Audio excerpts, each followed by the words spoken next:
কিভাবে মৃত্যু হলো জাপান কনসুলেটের গাড়ির চালক শাহাবুদ্দিন আহমেদের। ময়নাতদন্তে প্রাথমিক রিপোর্ট থেকে পুলিশের অনুমান গুলি করে খুন করা হয়েছে তাকে।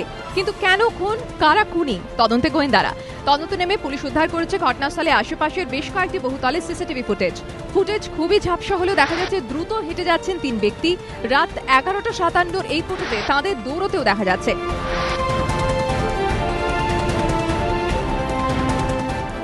অত রাতে কেন দৌড়চ্ছিলেন তারা? পুলিশের অনুমান ঘটনায় জড়িত থাকতে পারেন এই তিনজন।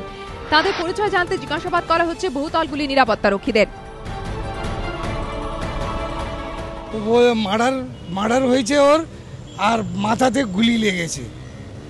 আর হসপিটালে যখন পোস্টমর্টম হলো, পোস্টমর্টম থেকে পুলিশ বেরিয়ে এসে বলছে ওর মাথার মধ্যে গুলি ছিল, আমরা ওটা রেখেছি।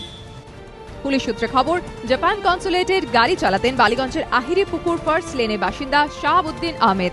রবিবার রাত 12:30 নাগাদ 12 নম্বর দুরুসদয় রুটে রক্তাক্ত অবস্থায় তাকে পড়ে থাকতে দেখেন টহলরত পুলিশ কর্মীরা। তার মাথার পেছনে আঘাতের চিহ্ন ছিল। এসএসকেএমে নিয়ে যাওয়া হলে চিকিৎসকরা মৃত ঘোষণা করেন। ড্রাইভিং লাইসেন্স দেখে শাহাবুদ্দিনের নাম পরিচয় জানতে পারে পুলিশ। পরিবারের অভিযোগ, শাহাবুদ্দিনকে খুন করা হয়েছে। বালিগঞ্জ থানায় লিখিত অভিযোগও দায়ের করেছেন তারা। ময়নাতদন্তের প্রাথমিক রিপোর্ট থেকে পুলিশেরও অনুমান তাই।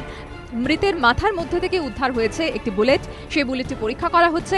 পাশাপাশি পুলিশ জানিয়েছে ছিনতাইয়ের জন্য খুন করা হয়নি শাহাবুদ্দিনকে, কারণ তার মোবাইল এবং মানি ব্যাগ খোয়া যায়নি।